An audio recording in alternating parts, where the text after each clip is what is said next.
Bonjour, Léa Maurice. Bonjour. Des éditions CEDRAP. Chef de projet, est-ce qu'on peut dire ça? Oui, en charge de ce qu'on a choisi d'appeler le rayonnement à la CEDRAP. Donc le rayonnement, c'est assurer la notoriété, je dirais, de notre maison, de nos produits, de nos ouvrages, sur tous les canaux possibles et imaginables. Donc nous avons une partie animation et développement de notre réseau de délégués d'édition, qui sont notre principal canal de vente, et puis une forte partie également, plutôt orientée communication, marketing sur les canaux traditionnels de communication. Réseaux sociaux, Exactement, réseaux sociaux, mailing, relations presse, partenariats, production de contenu, internet, blog, etc. Voilà, plutôt un vaste programme alors. Exact. C'est vous qui êtes en charge donc de toute cette partie qu'on peut appeler la communication ou c'est voilà. Vraiment, Oui, exactement. C'est de la communication, du relationnel. Donc ça consiste un petit peu au sein de notre équipe édition à avoir un peu un rôle de journaliste pour être au courant, être au cœur de ce qui se passe dans la maison. S'en imprégner et puis être capable de raconter notre histoire et de valoriser nos produits auprès de notre clientèle et de nos partenaires. Très bien. Alors, nous avons Laurence qui nous pose une question apparemment qui voulait savoir si vous, la personne qui viendrait à vos côtés, donc puisque vous cherchez une personne qui serait sous le statut d'alternance, oui. Est-ce que vous souhaitez qu'elle ait vraiment un axe plutôt réseaux sociaux? Est-ce que c'est le rédactionnel qui vous importe ou est-ce que c'est la créativité? Elle souhaite savoir, avant d'envoyer sa candidature apparemment, et nous commençons à recevoir, d'ailleurs je suis en train de regarder, il y a pas mal de CV, au fur et à mesure vous avez séduit votre public parce que je crois qu'on reçoit pas mal de CV au moment où vous parlez, en communication. Donc, quelle serait peut-être la mission? Est-ce que ça va être tout à vos côtés ou vous avez plusieurs postes peut-être aussi à pourvoir? Dites-nous. Et oui, je comprends la question. C'est vrai qu'en communication, il y a plein de métiers différents et en même temps qui se rejoignent les uns aux autres. Alors, nous, on a besoin de quelqu'un qui va être, je dirais, à l'aise prioritairement avec le rédactionnel. On est une maison d'édition, donc orthographe irréprochable et fautes absolument interdites, bien évidemment. Bon, après, on se relie, on a des outils les uns les autres. Oui, Nicolas d'ailleurs pose la question, est-ce qu'ils peuvent utiliser l'IA? Oui, il y a plusieurs. Il y a Nicolas qui pose la question et j'ai vu qu'il y avait 2 ou 3 personnes qui étaient sur oui, tout à fait. Oui, moi-même, non, pas d'interdiction. Moi-même, je m'en sers également pour des fois démarrer une page blanche, etc. Alors, il faut l'utiliser intelligemment parce qu'on voit quand c'est un robot qui a écrit, donc il faut savoir y mettre une patte et contrôler. L'IA des fois fait aussi des petites erreurs. Il faut vraiment y mettre une patte humaine, mais bien évidemment, tout outil qui peut faire gagner du temps, il y a aucune interdiction et même il faut l'utiliser. Le candidat de demain sera celui qui sait utiliser les outils d'aujourd'hui. Donc, aucune interdiction là-dessus. Et nous, ce qu'on cherche en priorité, c'est quelqu'un qui va être à l'aise dans le rédactionnel, qui va avoir une jolie plume, qui va savoir s'imprégner aussi des codes et de la culture d'entreprise. On a déjà une charte, donc pourquoi pas la faire évoluer un petit peu, mais voilà, c'est quand même une charte, il faut qu'on repère ces CEDRAP. Exactement, on la change pas tous les ans, il faut que le client ou l'internaute qui passe puisse reconnaître, ça voilà, c'est l'identité CEDRAP, je sais où je suis.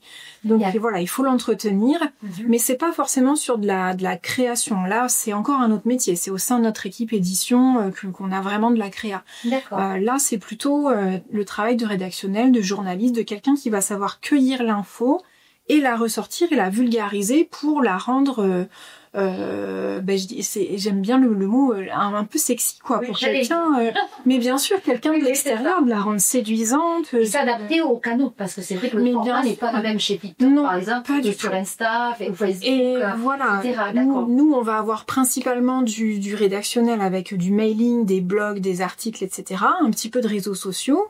Il faut s'adapter à la communication et nos publics mutent aussi, donc il faut savoir s'adapter et s'adresser à un enseignant d'aujourd'hui qui n'est pas le même que l'enseignant d'hier, et ça passe beaucoup par nos réseaux sociaux, donc c'est quelque chose qui doit monter aussi. C'est ça qu'on attend de la part de nos jeunes, mais eux qui sont nés avec les réseaux sociaux et nous non, on attend qu'ils nous apportent un regard également là-dessus, tout en préservant l'identité, mais voilà, il y a tout à fait la place d'être force de proposition et puis de faire évoluer les pratiques, de suggérer des choses.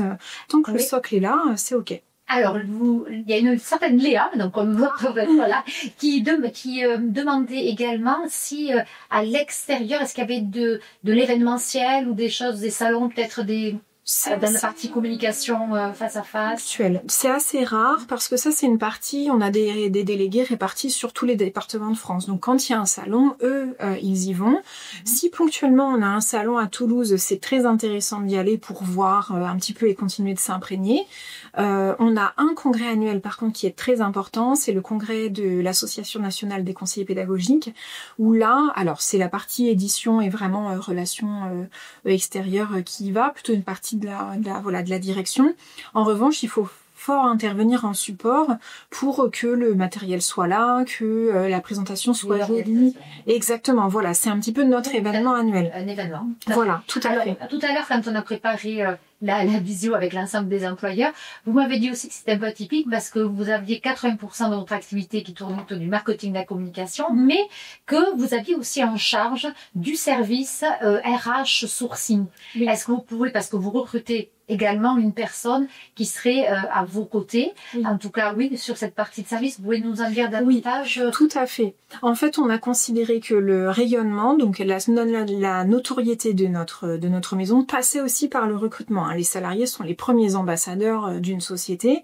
Donc, en recrutant un profil qui va venir en support à notre activité pour continuer de développer et de faire grossir notre réseau de délégués d'édition, mais en prenant soin de cette partie recrutement. Un candidat mal soigné, c'est une image détériorée. Donc cette partie-là, c'est très en lien avec de la communication aussi, Avoir les mêmes valeurs. Et voilà, tout à fait. Entre le personnel et les collaborateurs, finalement. Et voilà, ce qu'on promeut à l'externe, c'est quelque chose qu'on se doit d'abord d'appliquer en interne. Et donc on cherche un collaborateur ou une collaboratrice qui va venir en support sur ces activités. Donc il y a une forte partie recrutement, formation, intégration. D'accord, intégration personnelle. Exactement. Une partie RH assez voilà. Mais pas la partie gestion de paix. Je crois que là, on est vraiment sur le sourcing formation. Voilà, sur les 3 domaines de la RH, seul un est pris en charge, qui est le sourcing et l'intégration. Ensuite, la paie et l'administration du personnel, c'est vraiment remis à un autre service. Ouais. Mais nous, on s'en occupe pas, tout ce qui est administration. On s'occupe de prendre soin de l'expérience candidat, en plus de l'expérience client. Voilà, mais c'est très en lien en fait. Un candidat est autant ambassadeur qu'un client et qu'un collaborateur qui est déjà dans les locaux. C'est la même chose. Voilà, c'est un métier très très proche. Vous avez l'air passionné par ce que vous faites. Oui, ça fait plusieurs années que je suis ici et ça change tous les jours. C'est l'avantage d'une PME aussi. Le marché est en mutation constante. L'enseignant d'aujourd'hui, c'est pas le même que celui d'il y a 40 ans. La CEDRAP fête ses 40 ans justement cette année. Et si on ouvre un manuel, c'est pas le même. Mais le candidat n'est pas le même. On parle de différentes générations de travail, plein de choses à prendre en compte. Donc rien n'est figé. Il y a tout le temps de nouveaux projets. On est très en lien les uns avec les autres.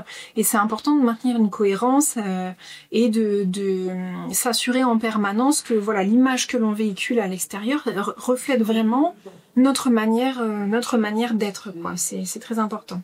Ben merci, j'aimerais presque venir dans votre équipe. Et un jour, vous êtes la bienvenue. Bon, écoutez, on reçoit pas mal de CV, donc je crois que vous avez pas mal de succès. On vous les transmettra, comme je disais tout à l'heure, évidemment, aux autres collaborateurs, aux autres employeurs. Et merci en tout cas pour votre participation. Avec grand plaisir. À bientôt. À bientôt, merci.